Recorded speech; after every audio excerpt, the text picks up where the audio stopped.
Hey, it's Aaron, and today I'm in a 2023 Kia Telluride.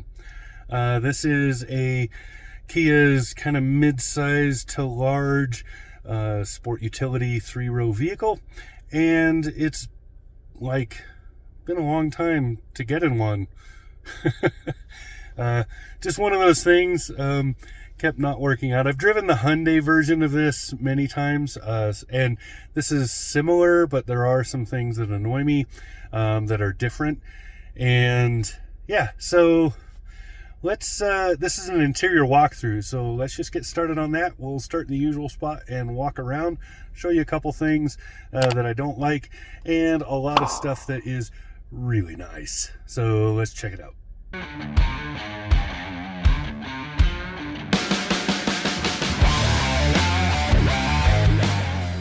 All right, on this side, starting on the left, this is the door handle, of course, and a physical lock right here. And then you have the window lock and child safety locks in one button. And here you have windows, and then up here you have the side mirror adjustments. So you can see up here, this folds it, this button, and then left and right set it, and then your door lock's right underneath that.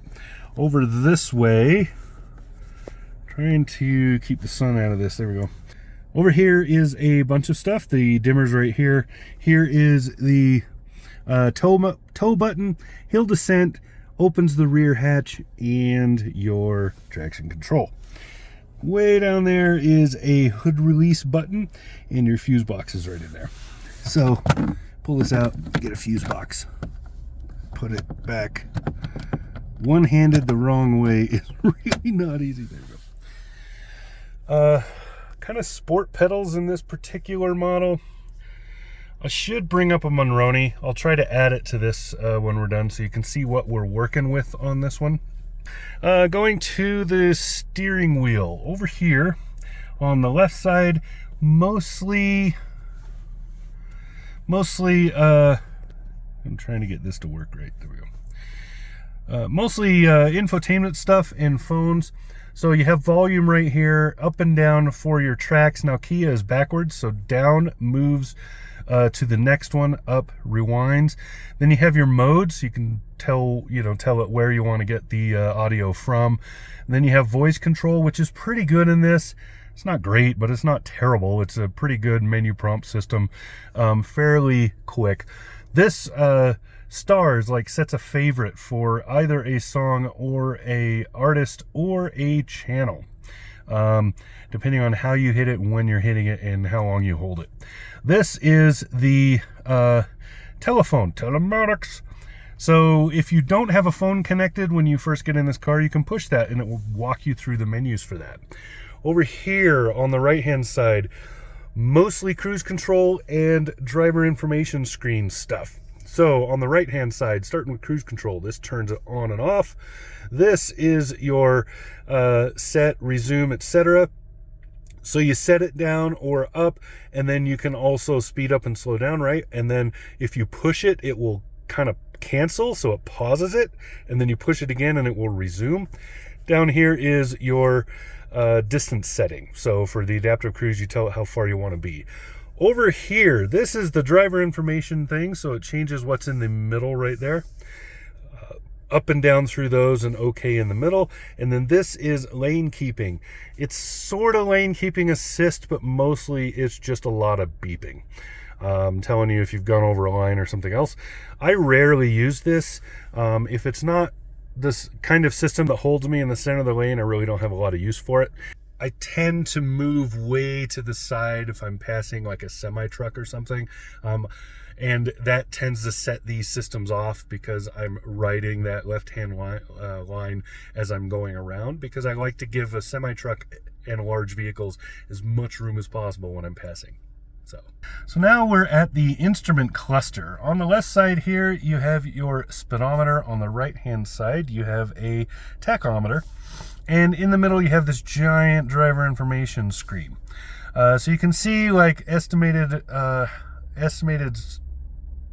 distance with the current amount of fuel, the Auto hold is on automatically in this. That's how it's set. You can change that. Up here, you can see I got a warning. That's a tire pressure. It was bitter cold last night, so the tire deflated a little bit. It's at like 30 pounds instead of 35 or 32, whatever it's supposed to be. Cold, I think it's 32. Anyway, here is the gearing, and then when you're out on the road, it will try to read speed signs and tell it to you there. It's pretty okay at that. This bar down at the bottom is an MPG bar, so it shows you what your current MPGs are with your current driving. Engine heat over here, and so on and so forth. You get an idea. Now in the middle, that screen, right now it's showing the traction control. So if I was driving along, it would tell me what it's doing with traction control. You have several drive modes. There's Eco, Snow, Comfort, Sport, Smart mode. You can lock the center differential, stuff like that.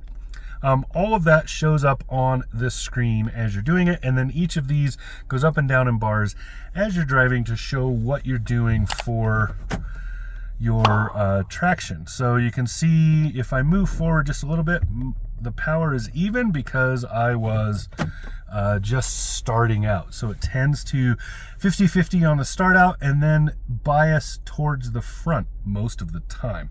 You can see by the bars how much you can actually split. So going by those, you can do slightly more up front than in the back. That's basically it. There's a few other things on this menu. You can go through a lot of different options. So if you turn the lane keeping on, this will pop up. And then here, digital speedometer. This also has a head-up display, so I haven't been using that. And compass and so forth. Some of those have sub-menus. So if you see this right here, there's a sub-menu. If I go up, it's going to tell me that tire is low. So just watch for that. That tells you there's a sub-menu. So these are digital, by the way, so they don't tend to glare a whole lot. There is some reflection, but it's mainly up on the top, as you can see it there. Really doesn't happen down in here. So pretty cool. Now, infotainment. It defaults to this, which is basically off. By doing so, let me see if I can block the glare a little bit. There we go. By doing so, it's keeping you from being distracted. It's keeping you from looking at the screen all the time. But you can do stuff. So down here you have hard buttons. You can see you can do maps, nav, radio, media, etc. So to give you an idea of how good this is, I won't turn on the radio or media because it'll start streaming and I don't want to play music right now. So I will go to maps. Now you can see, I don't really want that. I just want this. So you can see it's a pretty clear screen. Nice, clean, easy screen. You can do some setup. There's another star button, works just like the one on the steering wheel, and track back and forth right there.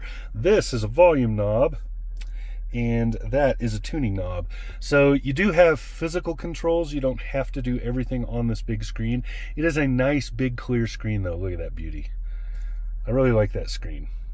Anyway, you got your Dukes lights right here in the middle, and then down on the bottom you have a lot of HVAC. So there's your stop start button. Here's your steering wheel heat. Then you have, you can turn this on by pushing auto. I have it turned off so it doesn't blow into the mic. And then you have defrost. Your other defrost is way over here, and so forth. Now, down here is, bun warmers and coolers if you pull it down. Same on the passenger side. I will note that these aren't remembered. So every time you stop the vehicle and turn it off, you're going to have to reset these again. It's kind of annoying. Then you have this bougie cover that covers up this kind of phone storage area with wireless charging in this one. There's a 12-volt plug there, a couple of USBs, A and C. You turn the wireless charging on and off with that button right there. And then just a spot to throw some stuff. These are all rubberized, nicely done in there, feels really good. It's a good little storage space down in here, even if the lid's a little quirky. Now, shifter. Push the button on the side, pull it to where you want it. You can see you can push into manual, so you can, when you're in drive, you can shove it over, and now you can manually go up and down in the gears. That's useful if you're doing some downhill, especially if you're towing. Otherwise, probably never use it.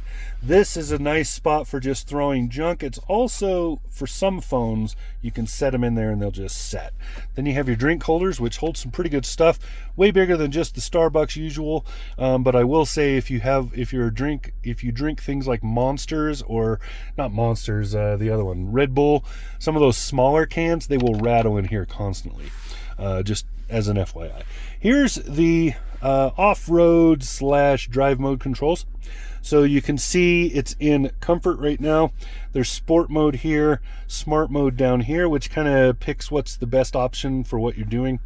Eco up here, which is trying to get the best fuel economy. Basically what it does is it tamps the throttle response and the transmission shifting. So you just tend to get a really sluggish drive, but you save some fuel. And then here's snow mode, which I used a fair amount in this week. We had really heavy weather, and I have some stuff to talk about with that. And then this is a center differential lock. You just push that button. So you twist the dial to get what you want, push the button to lock the center differential. Here is your parking radars. Now, with snow around here where I live comes ice and wind, which means a lot of the radars get covered, which means they become useless and they start going off all the time. So I tried to use the parking radar button right there to shut them off, and it was really intermittent. Sometimes it was just turn them back on for no reason whatsoever. Sometimes it would turn them off and then immediately just turn them back on, and sometimes it would turn them off and leave them off. It was really sporadic, and I could find no rhyme or reason for it, and it was highly annoying. Also, I will point out that the cup that's created, there's like so the top of the hood, think about the hood like this, right? The top of the hood is kind of canted like this, and it creates this cup in there, and that's where the windshield wipers sit. And those windshield wipers, if you get snow all over and you're brushing it off and it gets down in there, it will impact, and the wipers will decide they don't work. They'll just sit there and twitch, and they won't work. And you'll have to get in there and physically dig all that snow out. Huge annoyance. I haven't had that happen on any other car I've driven, and I've driven a lot of vehicles in the snow. So that's a real big annoyance for me. Other than that, that's pretty much my I was gonna say bitch list. I don't know if I can say that on YouTube. My complaints list. There you go. That's pretty much my complaints list. Everything else about this car is great. Pick up and go is pretty good. It drives nicely. It gets the fuel economy numbers they promise. It's a nice vehicle. Let's go back to where we were and finish all this up. Okay, so the aforementioned annoyance button that may or may not turn stuff off for you, it worked okay in the car wash. I'll give it that. Anyway, parking cameras, you can turn them on right here. Parking brake, pull to set, push to release.